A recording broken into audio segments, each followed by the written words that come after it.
this game of life isn't suiting us anymore. We're using old rules, we're using old ways of relating to each other, we're using old ways of generating wealth and distributing it. And deciding what wealth actually is. Yeah. And what, being fortuitous. Is that right? What are you going to say? Lucky, being fortunate. Yeah. Where that is, like what's it. We're so brainwashed that, time is money, money is time. The people who are the freest don't have to work, so they're the ones with the most money. Therefore, what they do, what they buy, where they go is the life of, these kind of modern day Greek gods, shall we say. And that's what the celebrities are. They're just celebrated superhumans, which of course we know that they're not at all. And they have sometimes even more insecurity, more anxiety and more doubt because of the feeling of the fraudulence that they're invested in. Exactly. They're feeling like a fraud. There's actually a term for that, but I can't remember. Imposter syndrome, I think it was called. Really? Actually. Yeah, imposter syndrome. When you don't feel worthy to... It's a new one for me, Friska. There you go. I read it. And I don't know, it's a very interesting world that we're living in, the way that it's set up. And I suppose we're just trying to start a conversation to talk about it doesn't have to always be this way. Like there's certain... Thank you. Is he in there?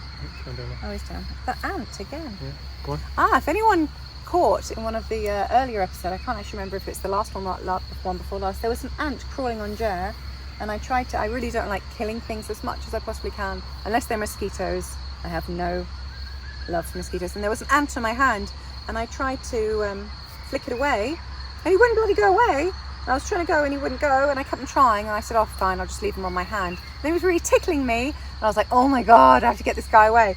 And in the end, I think I just lifted him up, and I think I kind of flicked him. I hope I didn't hurt him. It was like a soft flick. Anyway, I got rid of it, but no one mentioned it in the comments. I was thinking that somebody would say, what the friggin' hell were you doing? It's a weird thing doing it, guys, live, because... Sorry, not live, unedited, because we don't really know what we're going to say. We are just winging it. We have obviously some notes scratched out. But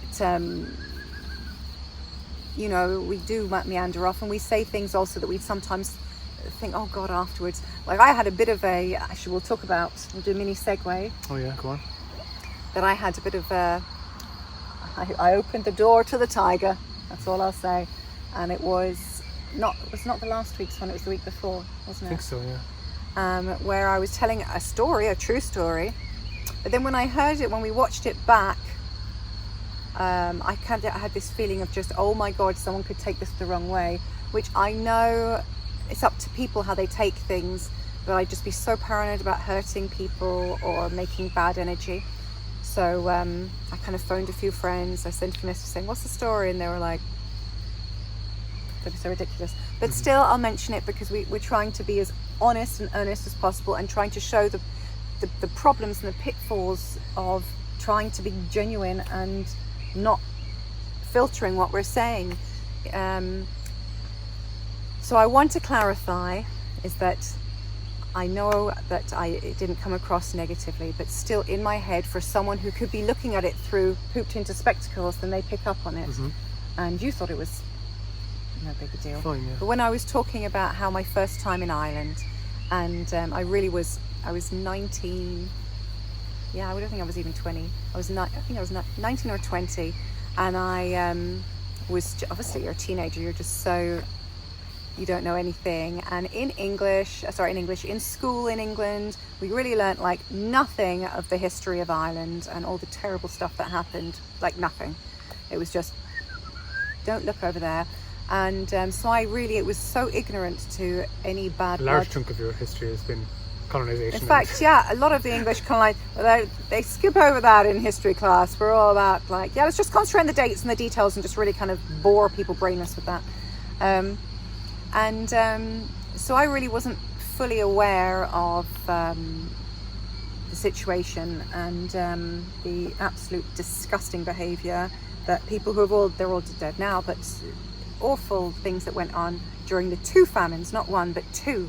And I've obviously since, history buffed up on it a bit, and we've had some great chats with people and some beautiful Irish films. Well, Irish film industry is amazing anyway. And but I just wanted to add that when I was saying my story about I just wanted to talk about how people's grudges can disappear after a while. And when I first came to Ireland, which really was 20 years ago, and at the beginning, for the first year, the first few months, when I was kind of still green, there was a couple of tiny little incidents, but minuscule, but always by strangers, not by anybody that I knew. Everybody that I met through your family of course, through your family, friends, were just so kind and welcoming and hospitable and just so loving and warm that it really blew my mind. And then when I started to get into Irish culture, the Cork scene a bit more, it was just so lovely. Cork people are the best. I mean, obviously I'm biased. I'm not going to pretend I'm not biased, but they just are. I mean, it's called the Rebel County for a reason. They're just not scared to be themselves, to be different, to be difficult, to be honest and earnest and true. And they're real tough guys, If anyone's seen Michael Collins or The Wind That Shakes the Barley, 2 brilliant films. I don't know, it's inspiring. So I suppose I just didn't want it, because I didn't explain about all the good things when I came to Ireland, and I felt a bit kind of like hot under the collar, but I'd be making people upset or something like that. Okay, you can let it go now. But I've let it go. It's been let go. Good. Well done. Oh yeah, and then when we came to do an episode here, this is another big big truth. We came to do one here last week. It was cold and it was a bit wet and it was windy again, and we said we wouldn't do any more Windy Woods episodes. Yeah, the wind picked up. Yes. And then I just felt insecure. Yeah. I didn't feel very... In order for us to get more people watching these videos, we have to do YouTube shorts, to kind of like... A little ad or whatever. And because we're doing such a kind of a warts and all approach to this stuff, and we're doing it like, straight, like naked, and just being as I suppose as genuine as possible, doing an ad which has to be under 60 seconds, by the way, otherwise it doesn't qualify to be a short. And getting as much information as you possibly can into the ad, you just have to be kind of be on. You gotta be fake. You gotta put on a persona. It's marketing. Yeah, it's marketing. So it's like, we apologize if the ads are a bit corny, but there isn't time. The only way we could do it, we said we're going to go corny or genuine. There isn't time. Yeah, there isn't time to do. Maybe we can do a really slow-paced one, but I don't think it would be. It would do us any favors. So it's just it's a game that we're being forced to play right now, and Francesca. Game of life. Game of life. Sorry. Part of the game of life. Francesca was forced. Felt a bit forced and felt a little bit kind of fake. And the wind picked up, and there was a little bit rainy as well. We were kind of maybe. And it was a bit late. By the time we actually got going. So we had to quit. We had to go home empty-handed. And then there was a massive loads of rain in between, so we didn't know if we were even going to be able to record this week. So luckily, I'm really glad we have been able to. But we are going to change it up a bit from. So what you want to say? Be with us here and now. Do be with us out and about, and a bit more in the garden. A bit more Francine, maybe.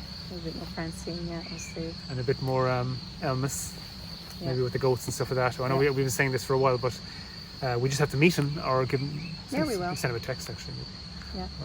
Give him a ring, and just arrange that and just change it up a bit, because we've actually put a lot of information out in the last. This is the 6th session now. Yeah. And it's kind of like, let's change it up and do something else and show other aspects of the whole thing. And we have put up a Francine playlist as well, just today, so you can check out her stuff. She'll be somewhere. She'll be somewhere along the line. And so going back to this game that we're supposed to be talking about and staying on point about. Sorry. There was just one thing I was going to mention, was that with the battery, the phone was on.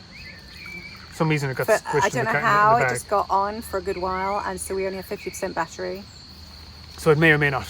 So it might cut out. I don't know what's going to happen. We have our we have our technical department. Yeah. Monitoring the situation. So if it gets critical, we might have to cut it short. We'll see what happens. But anyway, getting back to this. So what qualifies? What do you feel like makes you a winner? Like what could do you feel you're winning this game, guys? What could you honestly say that if something happened that you're aiming towards, like one of your goals or whatever, and then you completed that, would you be fulfilled?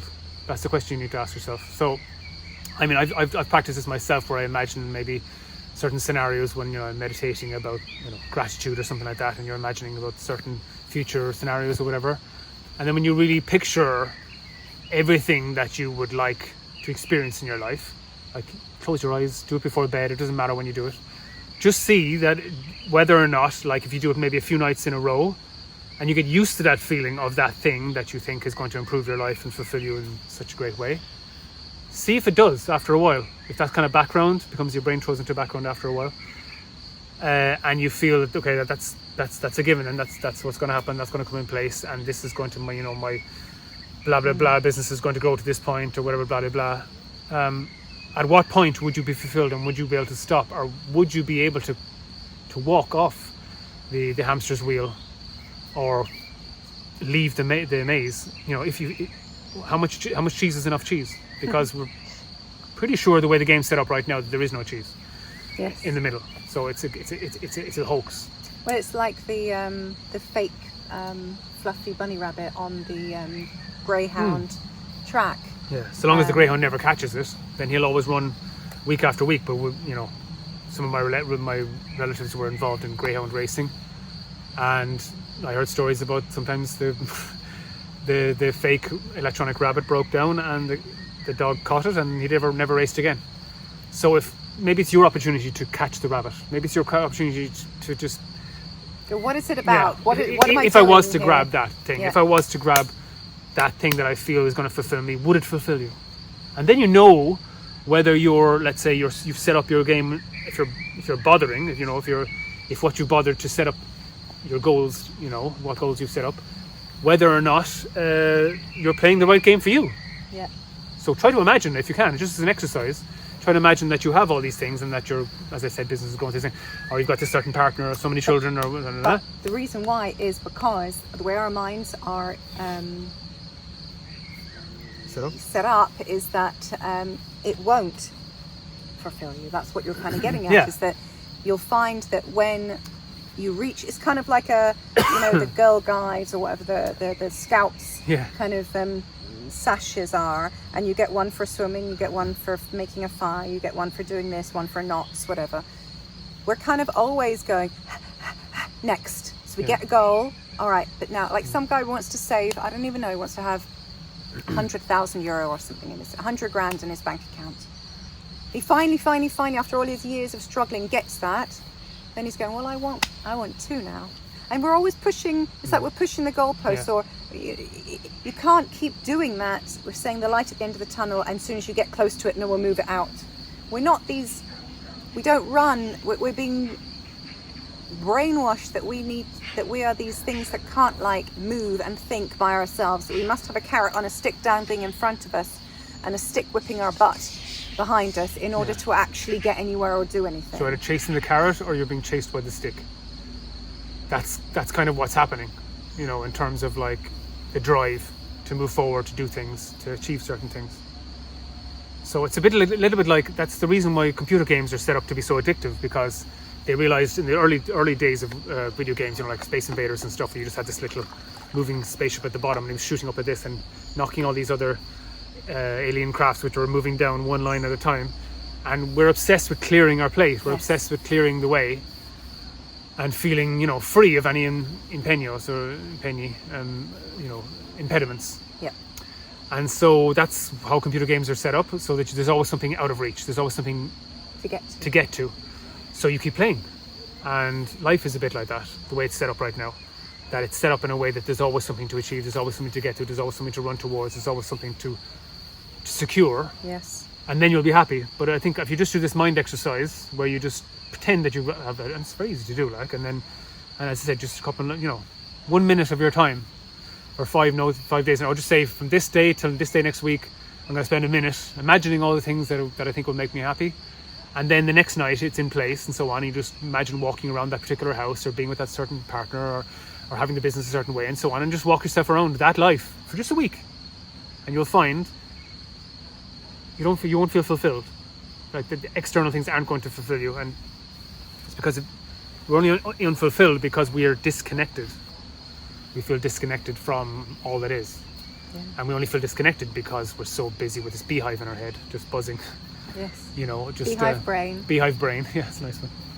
Beehive brain, that's just buzzing and stopping you from actually just being like a human being, like being the being part of your, Yes. of what you are. Not that we know what we are in any true sense, but what we think we are anyway, and what we can kind of feel. It's more of a feeling what would be a nice way to spend our time.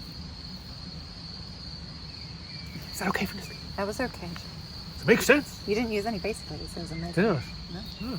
As far as I know, I mean, maybe I've become immune to them, but no, it's just very interesting because you know, people will be like, well, you know, when you guys are talking about the game, what are you talking about? We're talking about these kind of cookie cutter societal structures that are in place For so many people, like some of these countries are so massive, 60 million, 80 million, 1 billion, 1.4 billion, and it's just like this single structure that's supposed to suit absolutely everyone's needs and desires and wants and make them feel secure and so on, etc. And it's just nuts. You can't have one single structure that suits No. everyone. One shape that fits all. I'm not saying to impose this, that, and the other, but what I'm saying is that there are certain techniques and certain ways that you can ease your life. there should be That you're not getting freedoms. constantly strangled by this carrot or stick kind of situation that you find yourself in. So you just at least have a better quality of life in every moment while you're deciding what to do next. That kind of thing. The problem is, I was just thinking when you were talking that like you've got so many, not a crazy amount, but a lot of nomadic peeps living that nomadic lifestyle, roaming around the planet. Amazing trade Mainly in South Asia and stuff. Africa, and not too many in Europe, No. but obviously the Middle East as well. And you know, that doesn't fit into them. And I was just kind of imagining being like a young person in there, and then seeing like, you know, phones and videos and all this kind of stuff. And it's just such a, like, it's such a drug. And it's kind of like you're asking Surrounded by drugs. human beings who are disconnected with who they are, what they are, and the people around them, to trade their simple life, where they're just here simply doing stuff, to then have this life where it's like complete distraction all of the time. Bang, bang, bang, pow, pow, pow. It's just completely hypnotic. Yeah. And you know, how can we be surprised that the young people of our planet right now, of the more Western world, are completely and utterly fixated with their phones? Yeah. It is it's not only their chucho, their dummy, their pacifier, it is also their best friend. It contains their life. It's their office, their organized everything. And these are young people. So much so that if they were to lose it, if anything was to happen to Oh this my phone, God. it would be like the end of the world, the end of their world. Because they're living their world in this device. And through this device, and filtering it through It's it. So you'll never ever bother to break your addictions until you feel more pain. Yes, not breaking them. But not breaking them. so you exactly. So you're always going to just that's kind of the pre-existing, I would say, situation that has to be in place. That you're just like you're suffering too much, and the distractions and so on are not numbing your pain anymore. And it's just a simple separation anxiety, really, guys. Yes. You know, because we don't feel we belong. We don't feel like we fit. Maybe because we don't fit, because we're a square peg being tried to be forced through a round hole. But we feel alone, you know, and at the most basic level, we feel like we're not cared for, looked after, prioritized, understood, and that's safe. that's not the truth. You know, it's not the truth, but it's also not the truth of your truth. You know, it's not your truth. That there's a deep connection between you and everything else and everyone else. So we just need to find that, you know, and we find that by just doing away with the wrong ideas. So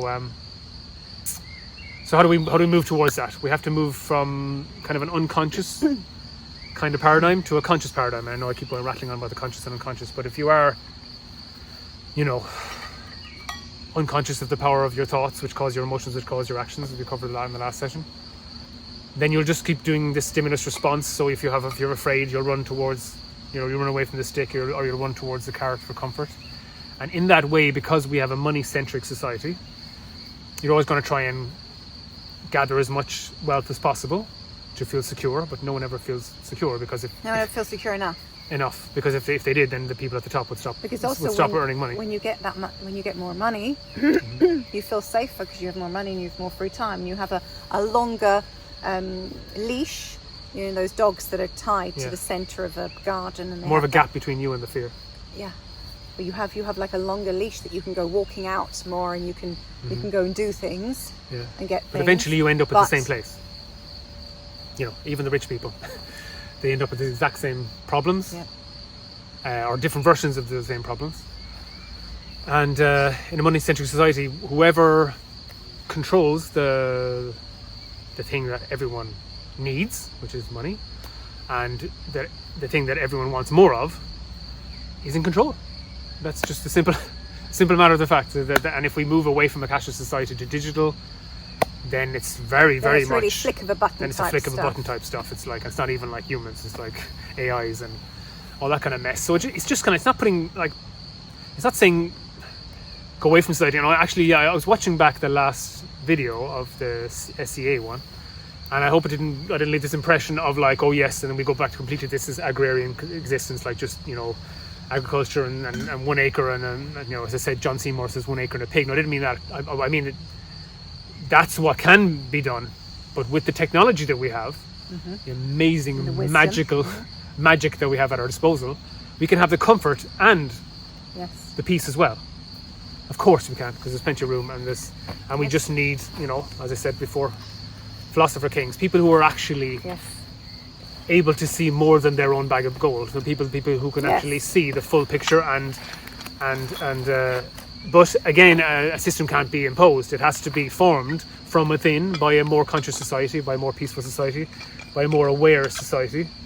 So that comes first. You just can't put the cart before the horse. You have to put the horse before the cart, and then that comes, and then one or many groups of us that feel like they are, you know, in a position to be able to give advice, can give advice or lead the way or whatever, but they're not leading the way in a dictatorial sense. They're not saying this is the way and this is the only way. They're saying, how about this? And there's just easier ways of doing it. And if no one's actually winning, then we have to try some alternatives. But first by changing our the quality of our thoughts and the quality of our mind, and then afterwards, things the things that we don't need will naturally fall away, and we'll just end up with less distractions because we won't need them. No.